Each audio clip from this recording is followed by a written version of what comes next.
Assalamualaikum warahmatullahi wabarakatuh. Alhamdulillahirabbil alamin. Alhamdulillahilladzi hadana lihada wa ma kunna linahtadiya laula an hadanallah. Asyhadu an la ilaha illallah wahdahu la syarika lah wa asyhadu anna Muhammadan abduhu wa rasuluhu la nabiyya ba'dah. Allahumma salli wa sallim wa barik ala sayyidina wa habibina wa maulana Muhammadin wa ala alihi wa sahbihi ajma'in. Rabbi syrah li sadri wa yassir li amri wa hlul 'uqdatan min lisani yafqahu qawli.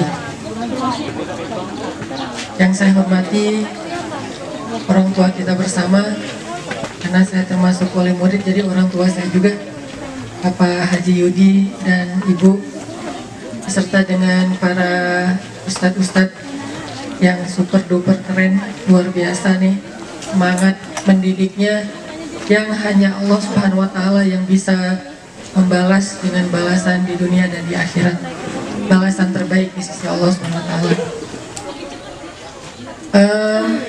Saya diberikan tugas oleh Pak Haji Yudi untuk menyampaikan beberapa sharing yang walaupun saya yakin ada yang lebih layak daripada saya untuk memberi nasihat di atas ini, tapi karena ini adalah sebuah amanah, maka saya mencoba untuk menjalankannya semampu saya. Karena dulu Imam Al-Ghazali pernah menyampaikan sebuah kajian habis sholat subuh. Sedang menyampaikan kajian, tiba-tiba ada seorang jamaah bertanya kepada Imam Al-Ghazali. Pertanyaannya, wahai Syekh, di dalam Al-Quran Allah Subhanahu wa Ta'ala berfirman, kulla yaumin huwa fi sya'an. Setiap hari Allah sibuk. Pertanyaan saya adalah, fama sya'nullahil yaum. Apa kesibukan Allah hari ini? Karena Allah berfirman, kulla yaumin huwa fi sya'an. Surat apa itu? Rata-rata hafal. Itu album favorit saya, Surat Ar-Rahman. Kulla yaumin huwa fi sya'an. Setiap hari Allah sibuk. Terus, ma sya'nullahil yaum. Apa kesibukan Allah hari ini? Imam Al-Ghazali belum pernah membaca tafsir tentang apa kesibukan Allah. Sehingga Imam Al-Ghazali mengatakan, anzirni hatal ghad, beri saya waktu sampai besok. Malam buka-buka lagi buku yang tafsir, hadis, segala macam, gak nemu jawabannya. Hari kedua, orang tadi nanya lagi, ya Syekh, apa jawaban dari pertanyaan saya kemarin? Kata Imam Al-Ghazali, saya belum menemukan, beri saya waktu 1 hari lagi. Hari ketiga, belum menemukan jawaban, sampai akhirnya orang itu udah nggak nanya lagi, udah diam aja, kayaknya daripada bikin Imam Al-Ghazali malu, ya udah deh, saya nggak mau nanya lagi. Karena kalau di zaman sekarang ada peserta kalau dalam taklim nanya itu untuk menjebak gurunya. Kadang-kadang dia menanyakan sesuatu yang dia udah tahu jawabannya, hanya sekedar pengen nge-tag temennya, pengen nge-mention temennya, pengen menyudutkan temannya. Nah, murid ini orang yang santun, dia tahu Imam Al-Ghazali tidak menemukan jawaban, akhirnya dia tidak melanjutkan pertanyaannya. Malam yang ketiga, Imam Al-Ghazali sholat 2 rakaat. Sholat 2 rakaat, kemudian berdoa kepada Allah, ya Allah, ada seorang murid saya bertanya tentang masya'nukal yaum, apa kesibukan engkau setiap hari? Beri saya jawaban ya Allah. Saya udah cari di dalam buku nggak nemu jawabannya. Saya udah ingat-ingat hafalan saya tentang tafsir, hadis, nggak nemu jawabannya. Apa jawabannya ya Allah? Beres berdoa, Imam Al-Ghazali tidur. Tiba-tiba di dalam tidurnya Imam Al-Ghazali bermimpi ketemu dengan Rasulullah SAW. Dan mimpinya ulama adalah ilham, sama seperti mimpinya para sahabat. Itu mimpi yang baik, mimpi yang benar. Kalau mimpinya para nabi itu wahyu. Kalau mimpinya ulama itu ilham. Beliau bermimpi ketemu dengan Rasulullah Sallallahu Alaihi Wasallam. Rasulullah bertanya, apa yang dia tanyakan kepadamu? Kata Imam Al-Ghazali, ya Rasulullah, dia bertanya tentang sya'nullahil yaum, kesibukan Allah setiap hari apa? Kata Nabi, kalau dia bertanya lagi, jawab, Allah setiap hari sibuk mengangkat derajat satu kaum, menjatuhkan satu kaum yang lain, mengampuni dosa orang yang meminta ampun kepadanya, dan menebarkan rahmat dan kasih sayangnya kepada hamba-hambanya. Itulah kesibukan Allah setiap hari. Bangun dari tidur, Imam Al-Ghazali bahagia, udah menemukan jawaban. Langsung lagi riwayatnya kepada Rasulullah SAW. Jadi nggak ada riwayat yang dhaif, bukan hadis yang lemah. Langsung ke Rasulullah. Besok habis sholat subuh, Imam Al-Ghazali sekarang udah pede nih, karena udah punya jawaban, udah pede. Imam Al-Ghazali sendiri yang nyari, mana kemarin yang nanya tentang kesibukan Allah, ya udah pede kan. Terus orang itu berdiri, saya ya Syekh, coba kamu ulang lagi pertanyaan kamu. Allah berfirman, kulla yaumin huwa fi sya'an, fama sya'nullahil yaum. Setiap hari Allah itu sibuk. Pertanyaan saya, apa kesibukan Allah hari ini? Imam Al-Ghazali dengan tenang menjawab, kesibukan Allah setiap hari adalah mengangkat derajat suatu kaum, menjatuhkan derajat kaum yang lain, mengangkat derajat orang yang beriman, menjatuhkan derajat orang yang kufur, mengampuni dosa orang-orang yang meminta ampun kepadanya, dan menebarkan kasih sayang dan kebaikan kepada hamba-hambanya. Itulah kesibukan Allah setiap hari. Setelah Imam Al-Ghazali menjawab seperti ini, murid yang tadi bertanya mengatakan, ya Syekh, banyak-banyaklah berselawat kepada orang yang telah mengajarkan Anda jawaban itu di dalam mimpi. Paham nggak maksudnya? Banyak-banyaklah berselawat kepada orang yang telah mengajarkan Anda jawaban itu di dalam mimpi. Bagaimana dia tahu isi mimpinya Imam Al-Ghazali? Ini yang disebut dengan ahli hikmah. Sehingga Imam Al-Ghazali kemudian turun dari kursinya, mengajak orang itu untuk duduk bersamanya dan mengatakan, bisa jadi seseorang mengajarkan ilmu kepada orang yang lebih mengerti daripada dia. Bisa jadi orang mengajarkan fikih kepada orang yang lebih paham halal dan haram daripada dia. Ini mirip seperti kisah Nabi Musa ketika ada yang bertanya, ya Nabi Allah, ya Kalim Allah, adakah orang yang mengerti ilmu lebih daripada Anda di muka bumi? Kata Nabi Musa, tidak ada. Maka Allah mengatakan, pergilah engkau ke Majma'al Bahrain, ke pertemuan dua laut. Engkau akan belajar kepada seorang hambaku yang aku berikan kepada dia ilmu yang tidak aku berikan kepada. Artinya tidak ada orang yang tahu segala sesuatu. Dan pelajaran yang lain di dalam cerita ini, terutama buat adik-adik yang ada di sini, baik yang sebentar lagi sudah mau melanjutkan pendidikan ke tempat yang lain, ataupun yang masih berada di di sekolah kita ini, ternyata ada ilmu yang kita dapatkan bukan dengan membaca. Ada ilmu yang kita tidak hanya dapatkan dengan membuka buku. Ada ilmu yang kita tidak dapatkan dengan duduk di dalam majelis ilmu, duduk di dalam taklim, tapi dia kita dapatkan dengan keimanan yang kuat kepada Allah Subhanahu wa taala. Dengan ketakwaan, dengan beramal solih, dengan berdoa, dengan sholat, kita akan dapatkan ilmu yang mungkin kita tidak dapatkan di dalam kelas. Dulu ketika turun salah satu ayat terakhir di Al-Quran, yaitu Al-Yawma akmaltu lakum dinakum, ulama tafsir berbeda pendapat tentang ayat ini, apakah dia yang paling terakhir, tapi jumhur ulama mengatakan dia adalah salah satu dari yang terakhir. Karena yang paling terakhir itu masih ikhtilaf di antara ulama. Salah satu ayat yang terakhir, Al-Yawma akmaltu lakum dinakum, dan seterusnya.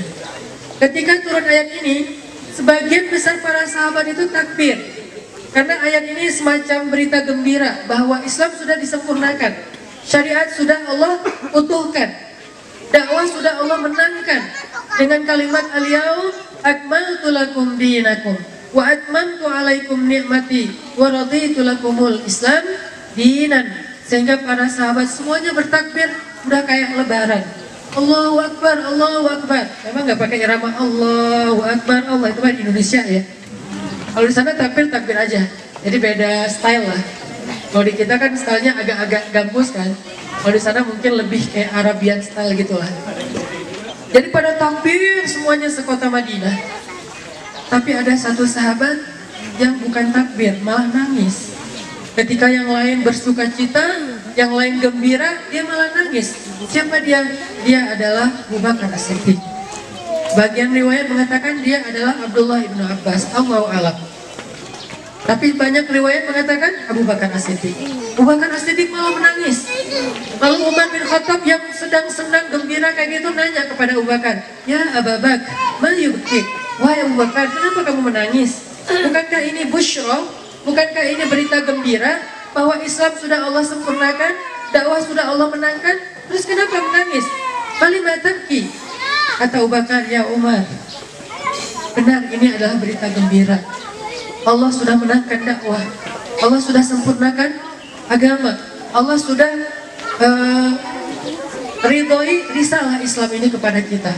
Tapi tahukah wahai Umar, ketika Allah sudah memenangkan dakwah, risalah Islam sudah sempurna, maka berarti tugas Nabi sudah selesai. Dan kalau tugas Nabi sudah selesai, maka sebentar lagi Nabi akan kembali kepada Allah. Ayat ini bukan hanya ayat busyra, tapi juga ayat kode bahwa sebentar lagi kita akan berpisah dengan Rasulullah SAW. Barulah Umar menangis. Barulah Umar kemudian menyampaikan yang lain kepada yang lain. Satu kota Madinah berubah menjadi berduka cita, menangis sekota Madinah karena gak rela ditinggalkan oleh Rasulullah SAW. Kenapa Abu Bakar punya pemahaman lebih daripada sahabat yang lain? Bukankah di antara sahabat itu ada Abdullah ibnu Mas'ud, seorang sahabat yang menghafal Quran 1 juz cuma sekali dengar saja. Kalau kita udah tahu ya pengalaman menghafal Quran itu sesulit apa. Ada yang mudah, ada yang kadang-kadang satu halaman bisa seminggu, 2 minggu gak beres-beres. Saya juga dulu dari SMP masuk ke pondok tahfiz, juara 30 juz tafsir Al-Quran, 20 juz sampai 1 juz. Waktu itu saya ikut lomba musabaqah nasional 1 juz plus tilawah di Sulawesi Tengah. Alhamdulillah juara. Tapi menghafalnya itu memang benar-benar saya paham betul gimana sulitnya menghafal Quran. Yang susah itu istiqomah murojaah kalau nggak salah ya Ustaz ya. Karena kalau hafalan baru kayak ada sensasinya gitu.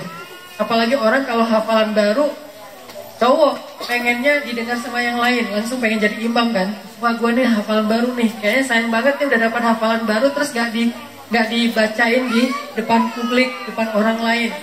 Udah gitu baca. Wa basyiril ladzina amanu wa amilus shalihat. Pengen tunjukin gue udah hafal loh halaman baru. Udah gitu lupa. Ulang lagi. Wa basyiril ladzina amanu wa amilus shalihat. Bingung, panik. Yang di belakang juga gak ada yang hafal. Akhirnya wa tawasau bil haq wa tawasau bis sabr. Nyambungnya ke surat Al-Asr. Masih mending nyambungnya agak-agak mirip. Ada yang bentok, akhirnya qul huwallahu ahad gitu kan. Pengalaman pribadi. Dulu kalau dapat hafalan baru kayak pengen dipamerin gitu. Kalau nggak ada kesempatan jadi imam, soalnya imamnya ustadz, nah kita jadi makmum nih, begitu hafalan kita nambah, kita pengen banget ustadz pas ngimamin salah, biar kita yang benerin. Biar pamer gitu kan, nih ustadz kapan salahnya sih nih ustadz, lancar banget sih hafalannya. Begitu ustadznya salah, pas lagi ayatnya yang kita hafal, wah itu cepet banget numbernya tuh. Padahal jangan-jangan ustadznya bukan salah, lagi pengen diulang-ulang, ditaratut supaya ada kayak ditikror supaya lebih khusyuk. Kan kadang-kadang orang kalau lagi ngimamin baca ayat tuh pengen diulang-ulang ya. Saya juga pernah tuh di Masjid Al-Latif Pemuda Hijrah baca aja ayat. Misalnya ayatnya Tabarakalladzi biyadihil mulk wa huwa ala kulli syai'in qadir. Terus direnungkan, tadabbur. Tabarakalladzi biyadihil mulk wa huwa ala kulli syai'in qadir. Berhenti lagi. Di belakang gak sabaran. Langsung Alladzi khalaqal. Waduh. Mungkin dia kayak, gue juga hafal loh Al-Muluk gitu kan. Terus saya ulang lagi, tabarakalladzi sampai wa huwa ala kulli syai'in qadir. Mulai rusuh nih belakang. Pojok kanan, pojok kiri. Alladzi khalaqal, yang lain alladzi khalaqal mauta, yang lain alladzi khalaqal mauta wal hayat. Wah, rame aja tuh kan setelah ya sebagai imam ya.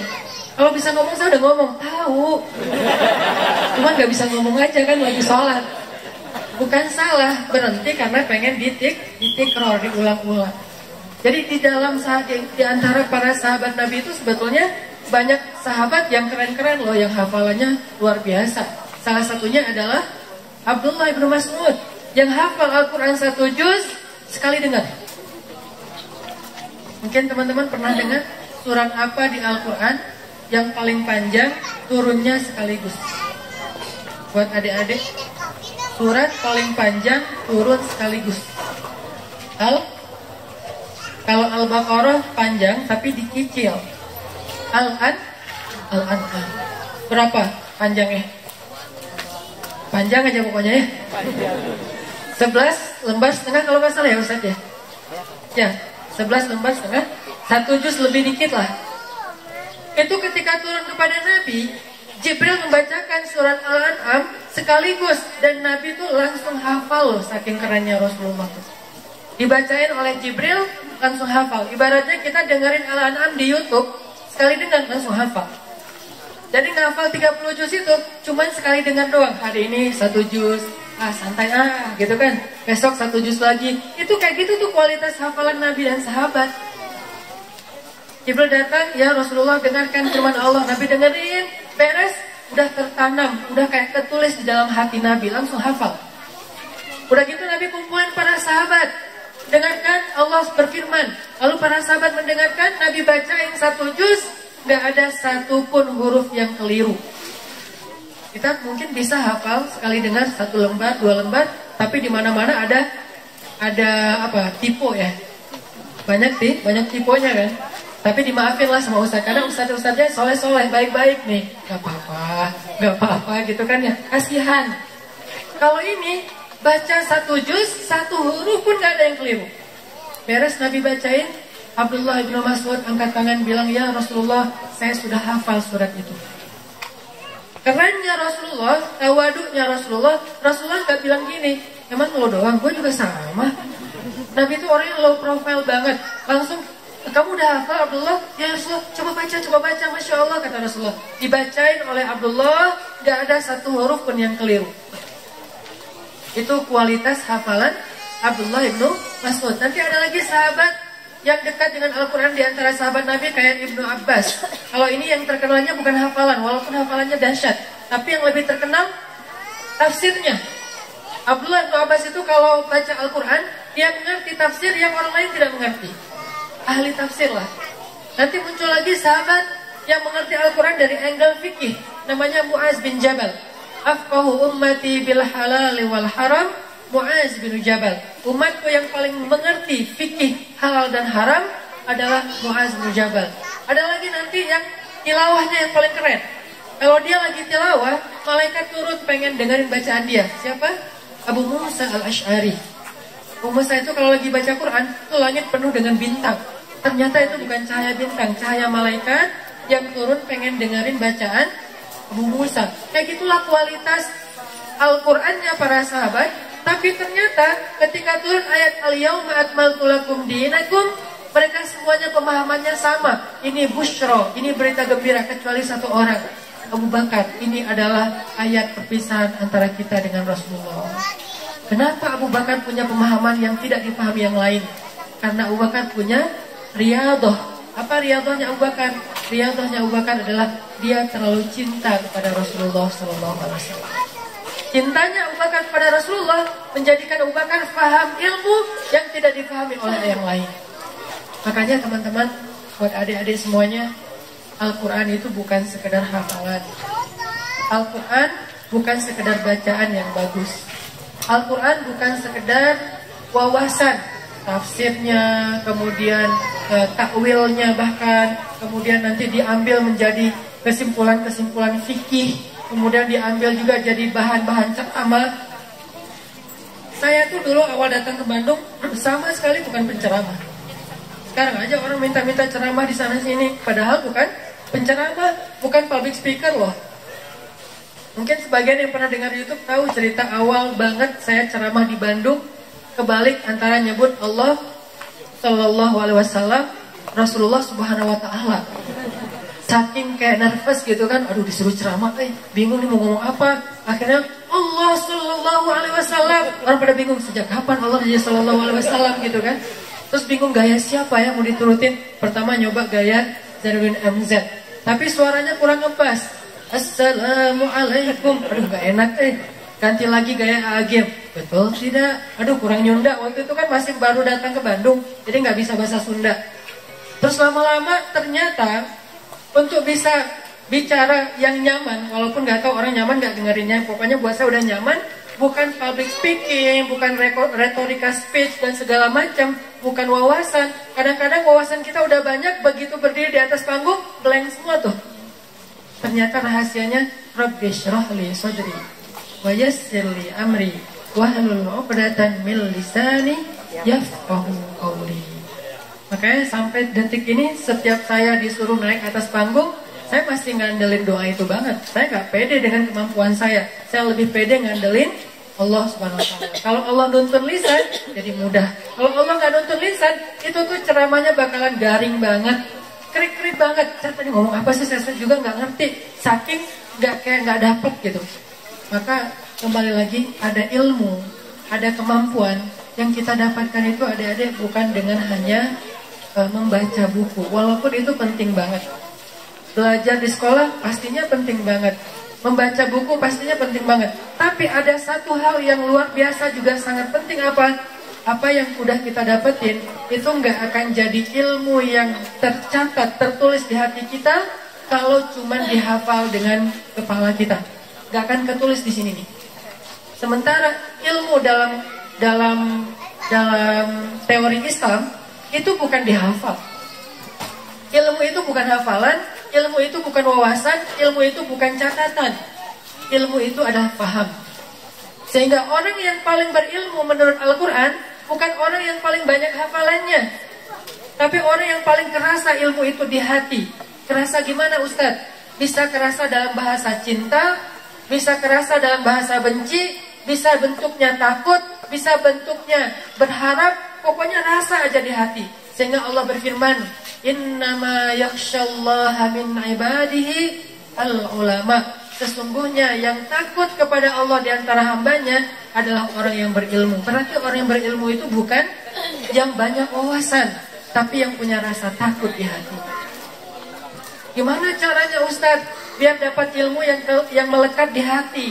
Biar dapat ilmu itu yang tertulis di hati kita, bukan cuman terekam di kepala kita, bukan cuman tercatat di buku catatan kita, bukan cuman tersimpan di dalam flash disk kita, tapi juga tersimpan di dalam hati kita yang berbentuk rasa yakin kepada Allah, rasa takut kepada azab Allah, rasa berharap kepada surga dan rahmat Allah, rasa apa lagi? Rasa cinta kepada kebaikan, rasa benci kepada kedurhakaan. Karena dua rasa ini sama-sama bagian dari iman. Allah ilhamkan kepada kita rasa benci agar kita ayyakraha ayyauda ilal kufri kama yakrahu ayyuqadha finnar. Benci kepada kedurhakaan, benci kepada dosa. Gimana caranya biar ilmu itu tercatat di hati kita? Sehingga para ulama mengatakan al-fiqhu fiqhul qulub. Paham itu adalah paham di dalam hati, bukan paham di kepala. Orang yang faqih adalah orang yang paling peka perasaan di hatinya. Abu Bakar, kemudian murid Imam Al-Ghazali tadi, kemudian gurunya Nabi Musa yang kita kenal dengan Nabi Khadar. Orang Indonesia nyebutnya Nabi Khidir, orang Arab nyebutnya Nabi Khadar, artinya Nabi yang green, tapi bukan Hulk ya, bukan Hulk, tapi Nabi yang memang kemana beliau pergi itu negeri yang tadi gersang menjadi subur.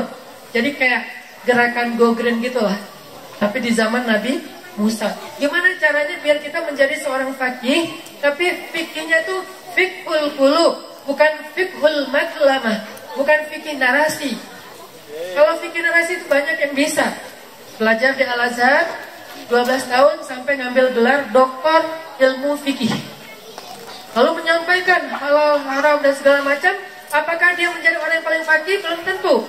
Kalau dia hanya menyampaikan ilmu itu dalam konten mengajar, menyampaikan ilmu itu hanya di kampus, tapi tidak membuat dia tercegah dari yang haram dan semangat melakukan yang halal, berarti dia bukan yang faqih. Dia hanya orang yang musaqqaf, orang yang berwawasan fikih. Dia punya yang namanya saqafatul fiqh, punya wawasan fikih, tapi dia tidak faqih.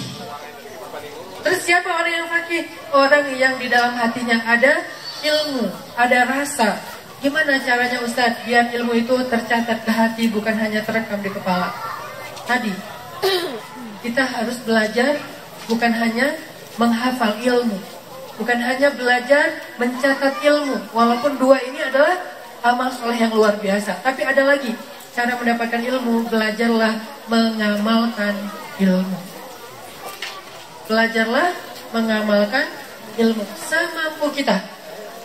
Ketika Allah berfirman, ittaqullaha haqqa tuqatih, lalu para sahabat semuanya pulang ke rumahnya beramal soleh haqqa tuqatih. Ada yang sholat malam sepanjang malam, ada yang puasa setiap hari, ada yang sedekah semua hartanya, ada yang tilawah gak pernah berhenti. Haqqa tuqatih, mengamalkan Islam sekuat tenaga mereka.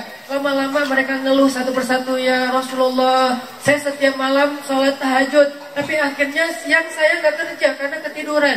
Ya Rasulullah, setiap hari saya puasa, akhirnya saya sakit. Ya Rasulullah, saya setiap hari bersedekah, akhirnya saya gak punya nafkah untuk keluarga. Gak sanggup ya Rasulullah, haqqa tuqatih. Saya gak sanggup menjadi orang bertakwa dengan sebenar-benar takwa. Gimana ya Rasul? Turun ayat di akhir surat At-Taghabun. Fattaqullaha mastata'tum.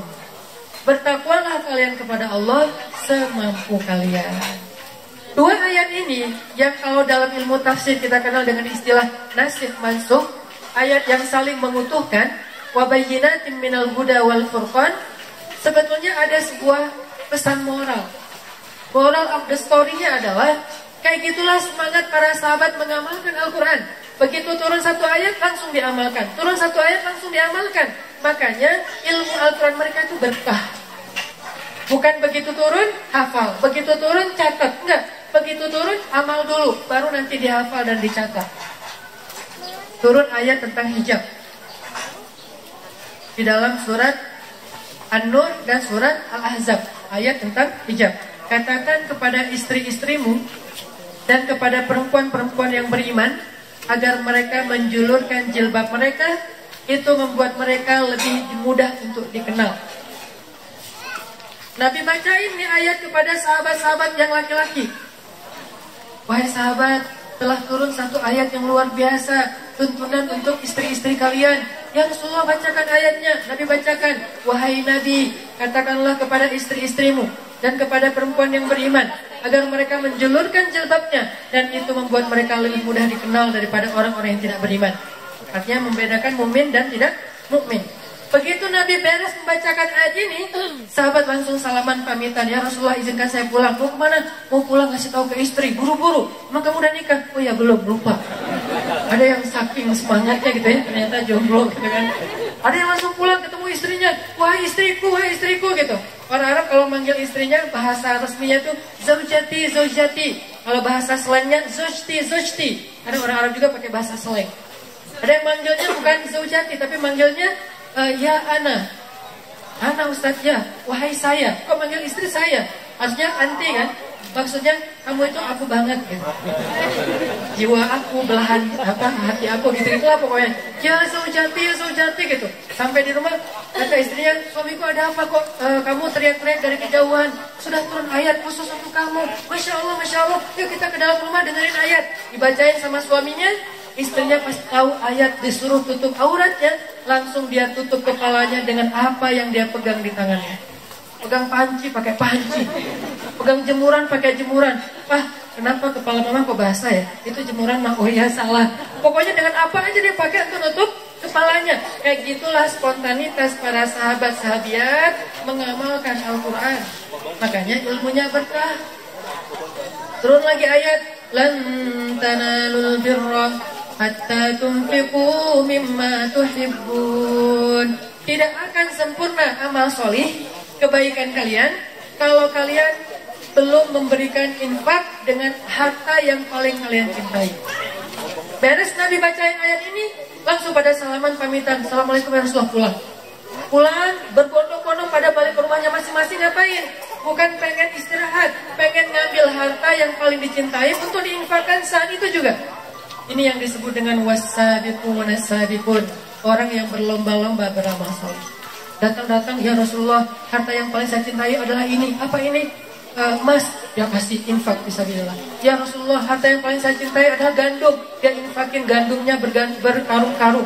Ya Rasulullah, harta yang paling saya cintai kendaraan saya, kendaraan 4000 cc yang saya pakai touring, mereknya Onta. Wah, infakin Onta. Ya Rasulullah, harta yang paling saya cintai itu kebun. Pokoknya apapun harta yang paling mereka cintai, mereka ambil dari rumahnya, infak waktu itu juga. Kenapa? Lan tanalul birra hatta tunfiqu mimma tuhibbun. Kayak gitu spontanitas mereka beramal soleh.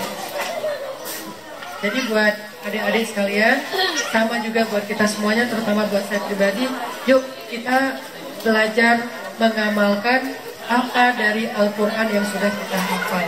Ayat yang paling sederhana aja, Alif Lam Mim, bisa nggak diamalin? Alif Lam Mim itu bisa diamalkan loh. Gimana ngamalinnya Ustaz? Dibaca? Enggak, amalan, praktek. Apa praktek dari Alif Lam Mim? Prakteknya itu adalah pesan dari Alif Lam Mim itu apa? Jangan sok tahu. Itu pesan dari Alif Lam Mim. Kalau kita baca tafsir Alif Lam Mim, tafsirnya rata-rata apa? Allahu a'lam. Gitu kan tafsirnya?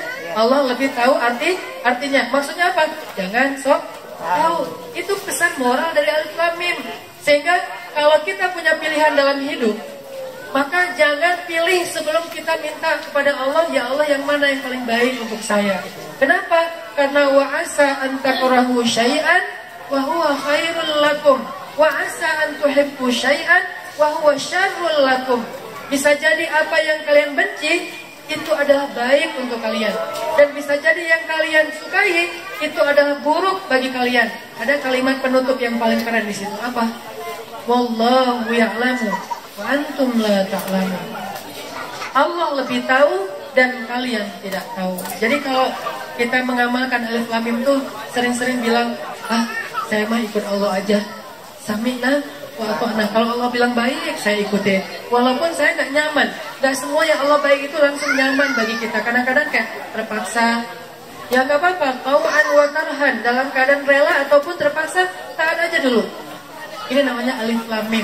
Makanya dulu para sahabat paling sering bilang gini, Allahu wa rasuluhu a'lam. Itu tuh pengamalan dari Alif Lam Mim loh. Sampai kata ulama, seandainya Nabi nanya kepada para sahabat, ya para sahabat, berapa jumlah kaki onta? Semua kita tahu 4 kan? Mereka nggak akan bilang 4 ya Rasulullah, enggak. Mereka akan bilang Allah dan Rasul lebih tahu. Kalau kata Nabi 3, sami'na wa ata'na. Kalau kata Nabi bilang 2, walaupun mereka lihat 4, onta itu kakinya 2 loh ya, 2, ya bener 2. Kenapa? Saking mereka nggak sok tahu. Sehingga dalam pilihan hidup mereka, mereka selalu Alif Lam Mim, selalu melibatkan Allah untuk memilih yang terbaik buat mereka. Sesederhana itu. Ayat Alif Lam Mim aja bisa diamalin, apalagi dzalikal kitab la raiba fihi hudal muttaqin dan seterusnya. Maka teman-teman semuanya, para santri dan santriwati yang dirahmati Allah Subhanahu wa taala, mudah-mudahan dari KQC bahasa Indonesia ya, Nusantara, KQC, mudah-mudahan dari kampung Quran cendekiawan ini kita bisa melahirkan cendekiawan Islam masa depan. Dan untuk menjadi seorang cendekiawan tidak cukup hanya menghafal Quran, tapi belajarlah menerjemahkan Al-Quran dalam bentuk programming, social engineering. Saya belajar di Al-Azhar, tidak dididik hanya untuk mengajar di kampus. Bukan itu goals dari kita dididik belajar di Al-Azhar. Saya dididik di Al-Azhar supaya pulang ke Indonesia, guru saya berpesan, kamu harus jadi social engineer. Kamu harus jadi seorang arsitek sosial, merubah social behavior, mengubah perilaku sosial dengan ilmu yang kamu dapatkan di Al-Azhar. Itulah kenapa akhirnya lahirlah tren hijrah yang diawali dengan munculnya komunitas pemuda hijrah. Dan saya juga mengajar kepada cendekiawan-cendekiawan muda yang ada di sini, yuk suatu saat kalian harus jadi programmer buat sosial kita, programmer buat masyarakat kita. Tapi program kita terilhami semuanya dari Al-Quran. Karena kalau enggak kita yang memprogram masyarakat, maka masyarakat kita yang polos-polos itu akan diprogram terilhami dari buku-bukunya Shakespeare mungkin, dari buku-bukunya psikolog siapa gitu, Sigmund Freud atau siapapun. Kita yang harus memprogram masyarakat kita yang lebih mengerti Al-Quran. Barakallahu fikum. Mudah-mudahan ini jadi penyemangat buat kita melakukan dua hal. Satu, yuk kita belajar mengamalkan Al-Quran supaya dapat ilmu yang lebih. Kedua, yuk kita belajar memprogram Al-Quran dalam kehidupan pribadi, keluarga, ataupun sosial masyarakat kita.